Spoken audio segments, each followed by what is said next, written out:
I mean, it makes sense, but doesn't make sense. I'm Angela Duckworth. I'm Mike Maughan. And you're listening to No Stupid Questions. Today on the show, what are values, really? Do you vibe with being a mobster, or do you vibe with caring about the world?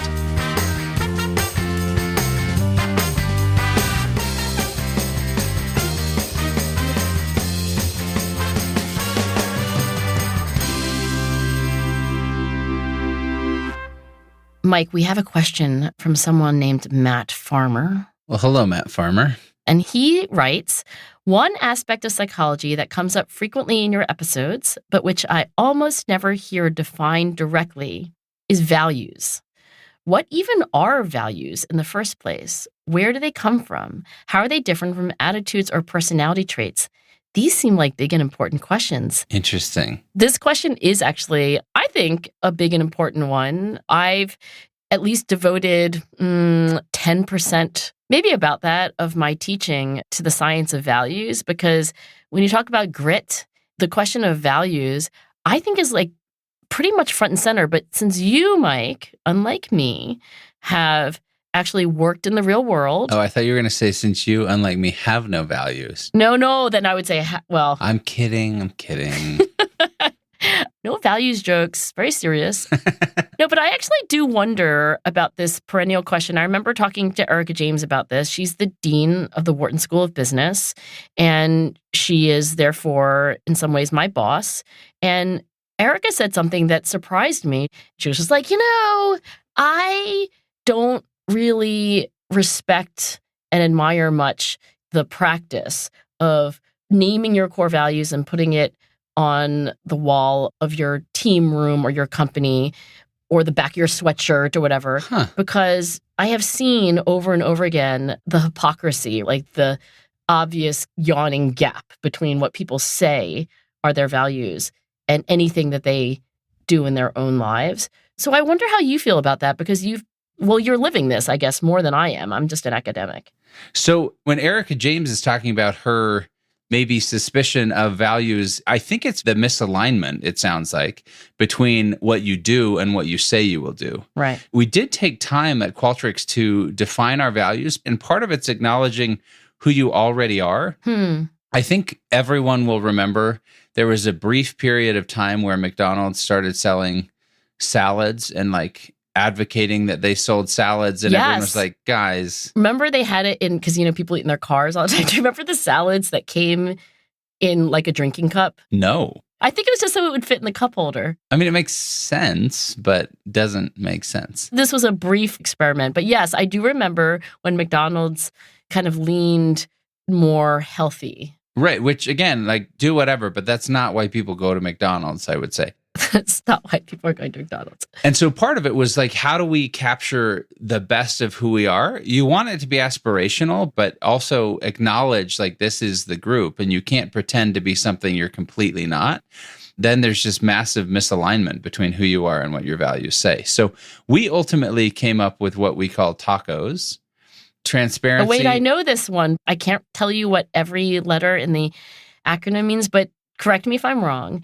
In like Qualtrics headquarters, when you walk in, first of all, I think there's a basketball court. There is, yes. It's like an atrium come foyer, come basketball court where I guess you could, play pickup. But I think tacos is written or painted right there as the first thing you see when you walk in. Is that right? Yeah, there are 5 pillars right as you walk in surrounding the basketball court. And on them in metal are these 5 things spelling tacos. Okay, now what do they stand for? Transparency, all in, customer obsessed, one team, and scrappy. Oh, I remember the scrappy because I thought I would have done grit. But then that would be like tacog. Tacog. And then you were like, let's go with tacos. But I think it was in part an encapsulation of who we are, and it's sort of, hey, here's where we're going. But it's this idea as well of that's how we hire, for example, because the people who are going to thrive in this environment are people who embody tacos, right? So it's not trying to change people and make them fit into our culture or fit into our values, but rather let's find an alignment. Right. And that's, I think, how we have maybe overcome what Erica James worried so much about, or what made her cynical toward company values. So there's actually a long scientific history of values and what values are held commonly across cultures. So let me tell you about this guy named Shalom Schwartz. Okay. I think Shalom is 88 years old now, and he has spent his entire career as a psychologist studying values. And now it is so established what he believes are the 10 universal values that I don't know a single scientific article that has seriously contested this, because now there's like a mountain of data. Sheesh. So I'll tell you that the way Shalom Schwartz and now other scientists define values is really as a kind of goal. So they are aspirational in that sense. Yeah, because a goal is a desired future state. Right. But in this case, it's aspirational in the broadest and most abstract sense. So unlike going to the gym or getting promoted, a value is a goal that you may never achieve entirely, but it's a goal in that it defines a direction that you want to move in. Interesting. So there are these 10 values, and the important thing is that everybody values all 10 of these things, at least some. Mm-hmm. I mean, there's nothing on that list where you're like, I don't care at all. Like, these are the 10 universal values. And I am going to name them for you. And then I'm going to ask you which are the most important to you. And in some ways, that's all you have to know, right? Because your own values are your North Star. Mm-hmm. And I'm also going to tell you them in a certain order, because one of the things that Shalom Schwartz discovered that makes the whole darn thing easier to keep in your head is that they are kind of like grouped into 4 families. Mm. So first, I'm going to give you values from the Shalom Schwartz World Values Survey that are values that I actually don't think are going to resonate that much. But let me start off with values like hedonism. Okay. And hedonism is defined as, gratification of desires, enjoyment in life, self-indulgence. So that's one. And another one that I don't think is very Mike Maughan is stimulation. Stimulation is valuing daring, a varied and challenging life, valuing an exciting life. Mm. And actually, now that I think about it, maybe it does sound like Mike Maughan. Do you have a visceral kind of like, oh my gosh, if I had to choose just a couple of things to say about my values and who I am as a person, I might choose one or both of those? Like, do those vibe with you? I will say this about stimulation. I actually find that to be very aspirational for myself because, as you described it, a daring, challenging, varied, exciting life. Yeah, that's exactly what I want. In fact, this is such a weird thing to say, but I've always said to my friends, I'm fine dying by a shark attack. That is a strange thing to say to your friends. Or I'm fine if I'm hiking in the woods and a cougar. Because people are like, don't hike alone. But like, I'm okay if I die in the pursuit of living my life. Don't get me wrong. I'm not saying I want to die by shark attack. I don't want to be attacked by a cougar while hiking. Yeah. But I would rather that than never hike because I'm afraid of a cougar. So the idea of stimulation and a varied life, are you kidding me? That's the thing I long for the most. I love having wide variety to what I do, who I interact with, what I get to work on. That's amazing. So you're reminding me there's a third one that I should mention called self-direction, and that is explained as creativity, freedom, curiosity, independence, choosing one's own goals. So we talked about hedonism, stimulation, self-direction. I will say that these are all toward the end of the spectrum for Schwartz of openness to change. Interesting. Now, we talked about Big Five openness to experience, which is a personality dimension. And one of the things that I want to say to Matt in his question of like, what are values really and how are they different from personality traits is that there is some overlap, but the fundamental difference between personality and values is personality is a description of how you are now. And values does have an aspirational, like how you would like to be. So you could be somebody who values change, but doesn't actually live a life that looks anything like that. So your personality is more a snapshot of who you are at the moment. And your values really are more of a kind of like, this I believe to be important. So personalities today, values are what I hope to become. Yeah. So let me share with you the values that are the opposite end of the pole of openness to change. Sometimes this is called conservation. So there's openness to change on one dimension, and then there is conservation on the other end. And these would be conformity and security. So conformity, this one is described as obedience, honoring your parents and elders, believing it's important to be self-disciplined and polite. And then security is explained as valuing national security, family security, social order, cleanliness, and reciprocation of favors. So how do you feel about those values, Mike? Okay, Angela, you've just described them as the opposite of the spectrum. I would say that conformity is inherent in me as to sort of like how I was raised, the culture in which I was surrounded. Conformity? Yes. This idea of self-discipline, obedience. Oh, wow. Politeness. That was really important. Oh, that's so interesting. And it's not like I don't value those things. Well, maybe you do. I think it's almost like I've tried to break away from them. Again, I honor my parents. I'm not saying that. But if I'm moving from one scale to another, I think And by the way, it's okay to have values at opposite ends of the spectrum. And as I will soon confess, I have values that are seemingly in contradiction, but they're not. So you can have values anywhere on the spectrum. It's just what tends to go together. Got it. So with conformity, when you were growing up, is that part of the way you were raised? 100%. And maybe you feel a little bit of rebelliousness against it, maybe. I think the older I get, the more I realize that just because that's how it's always been, that doesn't mean that's how it always needs to be. Fair. That sounds like somebody who values openness to change. Which is why maybe stimulation or some of these others are so high on my either list or aspirational list. Yeah, well, I'm not going to make you choose yet because I haven't given you the whole deck of cards. But there's a third conservation value. So in addition to conformity and security, I forgot to tell you, there's tradition. Jason would be so annoyed at me because this has got to be one of his highest values. It's valuing respect for tradition, humbleness, accepting one's portion in life, devotion, and modesty. And mostly, I want to say, it is respect for tradition. And tradition, I will say, is huge in my family. Like holidays are, at least growing up, were like a well-scripted play. But yeah, those are two poles. Here are some more values, and it is a kind of like north, south, east, west. So this is like another axis. And this axis goes from self-transcendence to self-enhancement.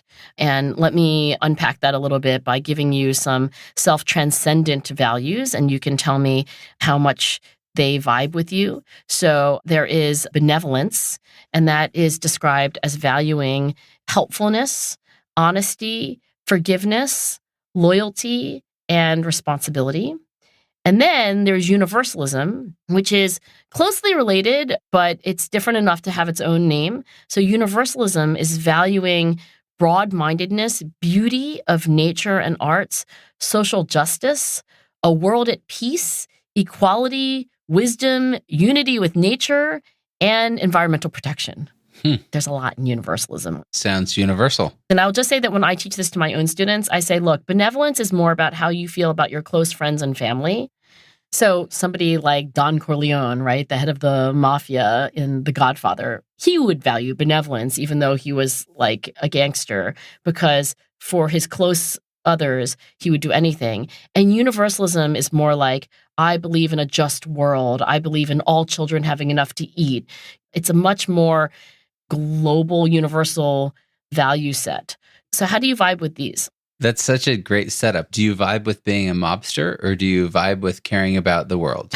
Yeah, Don Corleone or world peace. Well, aspirationally, I want to vibe with both. I think benevolence resonates because, again, the words you used, helpfulness, honesty, loyalty, responsibility, forgiveness, etc., those resonate very strongly. I will say that benevolence is much higher for me than maybe any other value. I would probably say benevolence is number one, but it has a close second, so it's hard for me to be too strong about that. But I think it is the case that across cultures, benevolence and universalism are always at the top.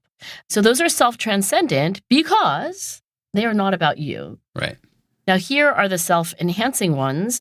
There's power, which is valuing social power, political authority, valuing wealth.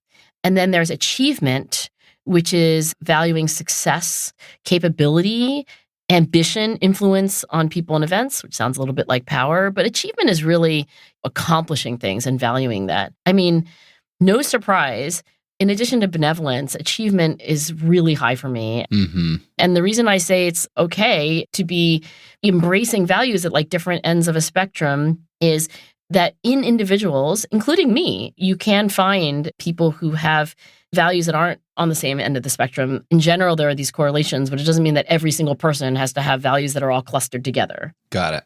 So we started off with these values that were about openness to change, like self-direction, stimulation, hedonism. Then we talked about the conservation values of conformity, tradition, and security. And then we talked about self-transcendent values, universalism, and benevolence.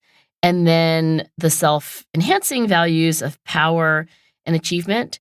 And that's 10. So, Mike, what are the highest cards in your deck of cards of values? Right now, I would say like the things that resonate most for, if I just had to say this is who I am, it's conformity and benevolence. On an aspirational level, I would add stimulation and universalism as sort of the tier I think I'm edging toward as I age. Wait, you didn't name achievement. That's interesting. Here's where I wonder, now I'm like self-analyzing, and some psychologist or therapist listening to this will be like, let's call him. I think that my need to achieve comes maybe out of a need to conform, that it's almost like that's how I honor my parents and my background and show my self-discipline and whatever, versus achievement as an end by itself. That's why I picked conformity. Oh, interesting. Yeah. So, Mike, I think whether we stack our deck of cards in the same order or not, we would love to hear from No Stupid Questions listeners. Mike and I would love to hear about your personal values and how, if at all, has that changed over time. Record a voice memo in a quiet place with your mouth close to the phone and email us at nsq@freakonomics.com. Maybe we'll play it on a future episode of the show. And if you like us and want to support us, the very best thing you can do is to tell a friend about No Stupid Questions. You can also spread the word on social media or leave a review in your favorite podcast app. Still to come on No Stupid Questions, Angela has a confession to make. So maybe I can't do all the statistics, and maybe my research hypotheses are stupid, and maybe I can't write a paper, but gosh darn it, I'm a nice person.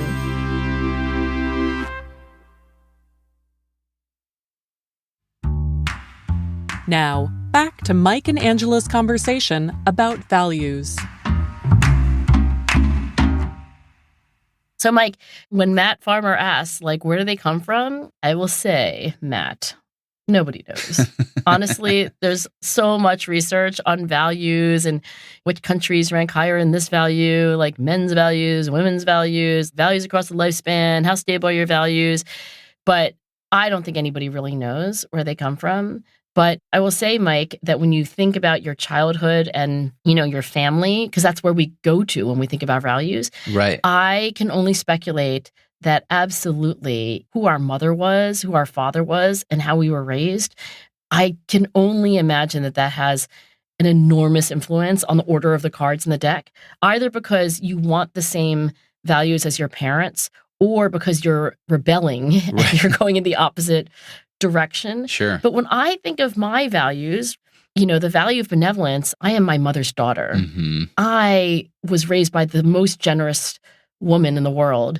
And I am not as generous as she is, but that value has to come from Teresa. Mm-hmm. And when I think about achievement, that was, my dad. Like, I am my father's daughter too. So, you can't do random assignment studies and swap people to live in different cultures or different values. But I have to believe that so much of this is familial. Oh, I mean, that's where I look at all of this. I would also extend it beyond family, though, to kind of the culture in which I was raised. And I think for me, I'm thinking of even a church culture, religiosity around it. And This is a dumb thing I'm just going to share, and I don't know how it fits in, but I just thought of it. Okay. So there's this vocal artist, a singer named Olivia Rodrigo. Now, have you heard of her? I was thinking I had, and now I was thinking, no, I'm thinking of some actress. So I'm sitting at a jazz game one day, and I'm sitting with two of our Utah jazz scholars who are these 18, 19-year-old kids who come from, financially underprivileged backgrounds and whatnot. And we're about to go to a game, and I get a phone call from our main sales guy who just says, "Hey, we just got a phone call from Olivia Rodrigo. She wants to come to the game. We don't have any additional courtside seats. Could we use a couple of yours for her?" And I was like, "Oh, let me see. I've got these two guests. I want to make sure they're taken care of, but let me call you back in a couple of minutes." And I hang up and I said, "Hey, have you guys ever heard of Olivia Rodrigo?" And they both just freak out. And they're like, "How do you say that so casually?" And I was like, "Because I don't know who it is. I'm like officially old now." Because I have no idea who this person is. I told them that they could have my seats if she agreed to meet and take a picture with these two young guys. And they are dying, couldn't talk to her, couldn't say it. It was the cutest thing I've ever seen. Anyway, the friend then tells me about an Olivia Rodrigo song called "Hope You're Okay." And I loved it so much, it became my most listened to song on Spotify that year. Wait, what? But here's where I think it fits into values and why I love it so much. I'm just going to read you part of it. Yeah. "My middle school friend grew up alone. She raised her brothers on her own. Her parents hated who she loved. She couldn't wait to go to college. She was tired because she was brought into a world where family was merely blood. Does she know how proud I am she was created, with the courage to unlearn all of their hatred?" So I was raised in a home of immense love and kindness and joy. Like, I was really, really lucky. But I love the concept, especially when it comes to this idea of values, that we can change and grow and learn to value good things despite what the background was, or maybe what our society or culture taught us. I mean, I agree and I disagree. Here's the part where I agree. I think you have some choice. And I also think that if there are terrible things that are valued in your family, like if you grew up in an extremely racist, misogynistic family, it doesn't mean that you are tattooed with racism and misogyny yourself. And also, I agree that people's values change. So when you survey people on their values, like say I torture you and make you rank the deck again, like in 10 years, and then again, and then again, and then again, I can calculate how similar the rank order is over time. And it never is perfect. So there's no time in life where there isn't some shuffling of the deck and people's values can evolve. But here's where I disagree with you. Values are extremely stable. Like, how much does the deck shuffle? Well, not that much. And actually, values are more stable than personality. So it's not common to talk to somebody and have a really in-depth discussion of their most prized values and then come back in a few years and have them at the bottom of their tech. So I think it's true, Mike, that you have some choice, but oftentimes those identity-defining values are things actually that people don't want to shed. Now, note that there's nothing in the list of the Schwartz values. I mean, even power, right? Like, there's nothing that's really evil. Right. So I think one of the reasons why people hold on to their values is that for many people, that value of benevolence and honestly, that value of achievement, I'm proud of those values. I'm guessing that you might be a little more ambivalent about conformity, but I think in some ways, well, let me just ask you, are you proud to be somebody who values submitting your individual will to that of the group, of bending a little bit because there are rules? I mean, I don't know. Is that something that you really want to shed? I don't know that I want to shed it. And maybe this is where Matt and I need to get some clarity. There are these Schwartz values, but then there are, I think, societal values, maybe outside of these primary lists. For example, there's a Gallup survey showing that people value patriotism less. They value religion less. But what people do value more lately is money, according to Gallup, and they value, and I thought this was super interesting, they value community. Now, I don't know that that's always good, because one might say that in the value of community now, people can gather It's like with in-group versus out-group. Yeah, you can gather with people who are just like you, It's and tribal. that's not always good. And then, there's another survey that showed that people value tolerance way less than they used to.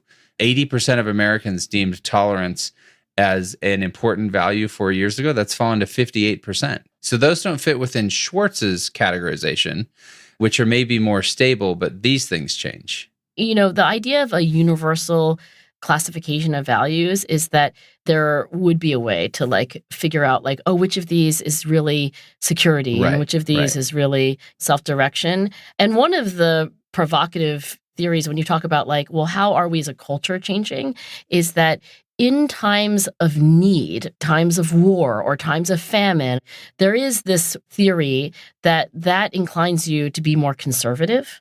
And it's in times of abundance and peace and prosperity that you are inclined to have values that are more about openness to change. And a parallel to this is that at the individual level, every human being has a kind of approach motivation system and an avoidance motivation system. And one is hey, things are really good. I'm going to invest in my relationships. I'm going to read a book I think might challenge my views. I'm going to go off on this one-day adventure that I don't know anything about. So that's an approach orientation. And then there's an avoidance orientation that you also have. And that is the opposite, which is I hope that nothing goes wrong. I don't want to screw up. I want to avoid failure. I want to take fewer risks. And the speculation is that when society is experiencing threat, we retreat to conformity and tradition and security. And when we feel like things are really good, we look forward and we embrace self-direction and stimulation and possibly even hedonism. I don't know. So I think about the politics in this country, and similar dynamics are actually going on in other countries where there's a real polarization and there is the emergence of a very strong, ultra-conservative group.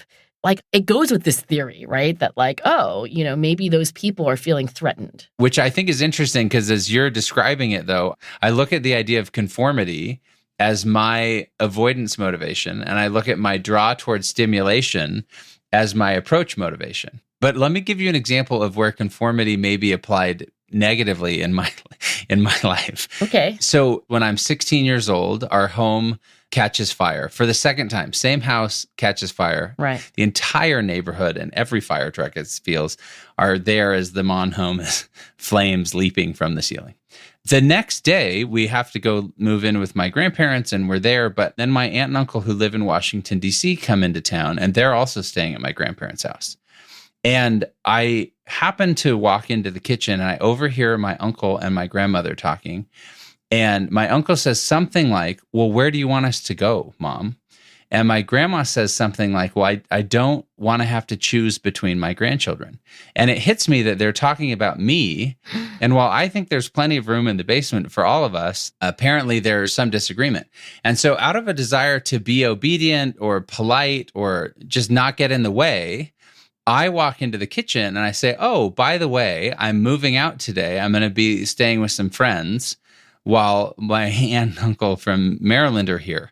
And they're like, oh, you don't have, are you sure that's okay? And I was like, yeah, no, I'm moving in with friends. What I really did is I had a old car and I slept in the car. And then occasionally I would sneak into the burned down rubble of the house. And in my bedroom, the fire had burned off the ceiling and the roof, and I could lay in my room and sleep on the rug and stare up through the stars through That's the ceiling crazy. and the roof. But I didn't want to be a burden, and I didn't know what else to do. And I'm 16, and I'm embarrassed because I don't want to call people and tell them I have nowhere to go. Yeah, you don't want to be an obligation, so you wanted to bend to what they needed. Yeah, and so I'm literally sleeping in my car or sleeping in the burned down house because I didn't want to burden someone. And so that's this negative side of values, but I don't think that's gone away.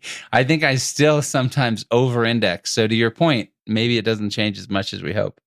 All right. There is the most interesting research on conformity and this kind of like, the community over the self. This is actually not from Shalom Schwartz. This is from this guy who's at University of Chicago, and his name is Thomas Talhelm. So Thomas Talhelm is now a psychologist who lives in the United States, but he was living in China. And most people think of China as a rice-eating culture. Right. But in the north, they grow wheat. They actually eat bread. But basically, you've got a rice culture in the south and a wheat culture in the north. And rice is incredibly hard to grow as an individual farmer, especially in the days where there wasn't modern technology. So the idea was, because of that kind of arbitrary climatic condition that led to a crop that needed everyone to work together, you developed a culture whose values were about the group over the self. And in the north, where a farmer was more likely to be able to farm their own field, that would lead to a more individualistic, independent culture. And so what Thomas Talhelm did was he did all these studies that were observational that substantiated his view. For example, he went to Starbucks in the South and the North, and he observed that in the Starbucks in the North, people were more likely to be sitting alone. And in the southern part of China, at Starbucks, people were more likely to be together. So then he did this very clever study, kind of an experiment, where he would move the chairs in Starbucks, and he moved them so they were like blocking the aisle where people needed to walk past. And he observed that in northern China, the customers of Starbucks were more likely to move the chair out of the way. And that, he inferred, was a sign that they had individualistic values. Whereas in southern China, people adjusted themselves. Like they would just squeeze through the little cavity as opposed to like moving the chairs. And I don't know if you buy this, so I'd love to hear your outside perspective. But I think this idea that there could be these almost like idiosyncratic, path-dependent trajectories where like one country ends up kind of having a different rank ordering of the cards in the value deck than another. I don't want to say I don't buy it. I don't want to say I buy it, but like I'm finding that it is at least within the realm of reason. Oh, I buy it 100%. You're like, take me out to Starbucks. I was going to say, like, how skeptical are you? Kind of like, come on. I'm skeptical of the Starbucks example a little bit, I'll be honest, because one could also infer that I move a chair out of a sense of the collective, that it's better for everybody to have straight chairs versus just an individual need for me to get through. But I buy... Like you could poke holes at like individual things, but the general thesis, you're like, oh, of course. Yes, I think it resonates perfectly that the society in which you grew up, even I think linguistics plays a role. I think that the religiosity or not, and whatever the primary religion of the area plays a role. I think the schooling system plays a role. I think certainly family and cultural dynamics. Of course, that's going to inform values in a million different ways. And I love the wheat and rice example. So, Mike, coming all the way back to the beginning, I think we've answered the question of what values are. And I think we've told Matt that nobody really knows where they come from, but common sense says our parents, our families, and at the country level, maybe, historical differences. I think we've answered the question of how values are not the same thing as personality. But one of the things I think we haven't really talked about is the power of values. So I want to ask you, it sounds like you have maybe more of a comfortable relationship with your value for, was it universalism? Well, I said benevolence and conformity. Oh, benevolence. Okay, so we share the benevolence one, right? Close friends and family.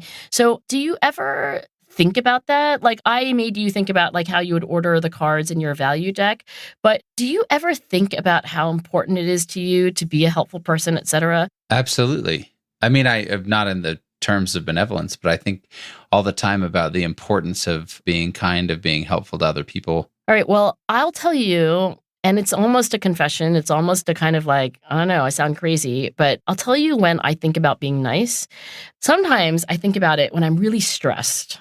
Like when I was in my first year in the position of an assistant professor, so it was like at the very beginning of my tenure clock, like the clock starts now. You have X number of days to try to come up with path-breaking insights that will get you tenure so you can keep your job.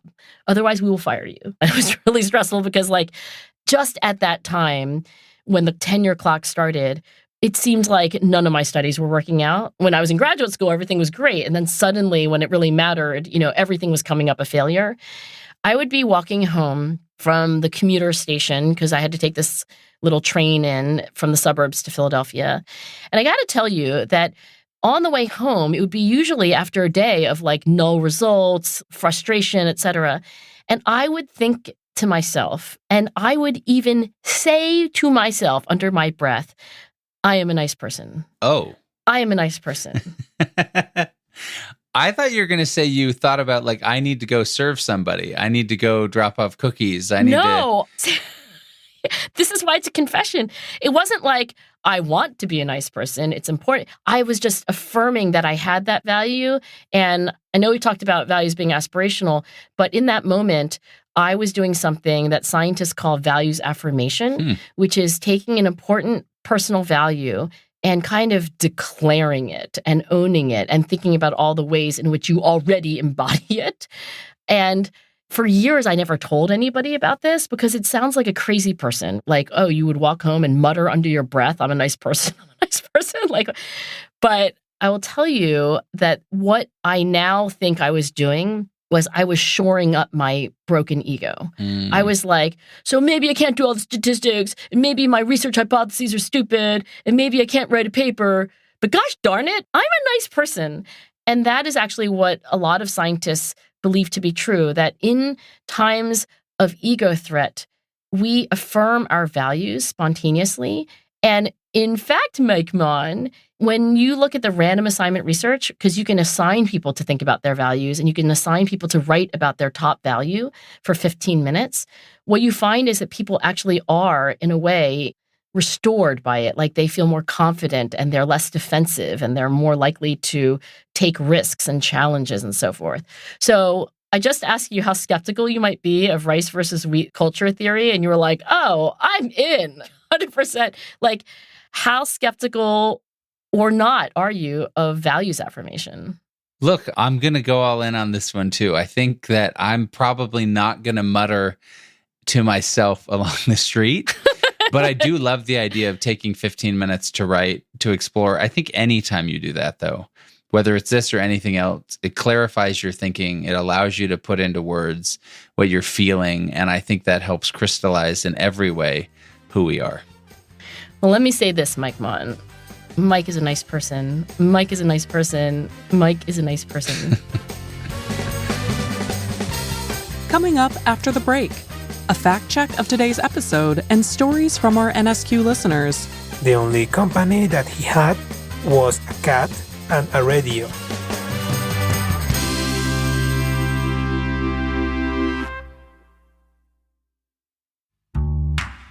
And now, here's a fact check of today's conversation. McDonald's launched McSalad Shakers, salads packaged in lidded plastic cups, in the year 2000 and discontinued them in 2003.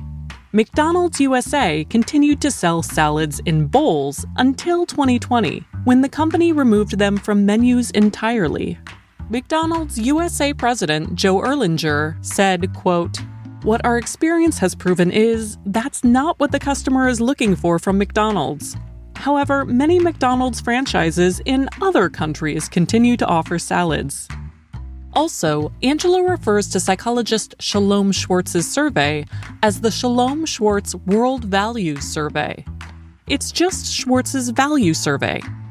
The World Values Survey is a different poll, although it now includes items inspired by Schwartz's questionnaire. That's it for the fact check. Before we wrap today's show, let's hear some thoughts about last week's episode on isolation. Hi, Angela and Mike. I want to share with you a story about my best friend's grandfather. He was missing, and when his family found him, he was living in the middle of the jungle for 22 years. The only company that he had was a cat and a radio. Hi, I'm Christine from French Polynesia. I'm managing a small hotel on a very tiny private island in the South Pacific. I'm leaving this island only like 4 hours per month to run some errands on another island an hour away. And I've been on this island for 3 years now. And even if I love it and it's in my character, I can attest that it's very difficult to have no contact with your family. I lack a lot of interactions and just fresh ideas from the outside. That was, respectively, Anderson Cubillos and Christine Kale. Thanks to them and to everyone who shared their stories with us. And remember, we'd love to hear your thoughts on values. Send a voice memo to nsq@freakonomics.com, and you might hear your voice on the show.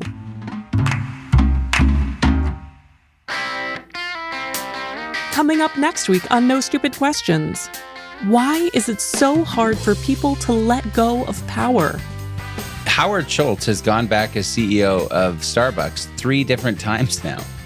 That's coming up on No Stupid Questions. No Stupid Questions is part of the Freakonomics Radio Network, which also includes Freakonomics Radio, People I Mostly Admire, and The Economics of Everyday Things. All our shows are produced by Stitcher and Renbud Radio. The senior producer of the show is me, Rebecca Lee Douglas, and Lyric Bowditch is our production associate. This episode was mixed by Eleanor Osborne and Greg Rippin. We had research assistance from Daniel Moritz Rabson. Our theme song was composed by Luis Guerra. You can follow us on Twitter @NSQ_show. If you have a question for a future episode, please email it to nsq@freakonomics.com. To learn more or to read episode transcripts, visit freakonomics.com/NSQ. Thanks for listening.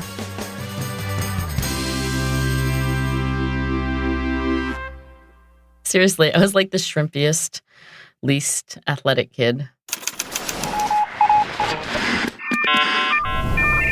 The Freakonomics Radio Network, the hidden side of everything. Stitcher.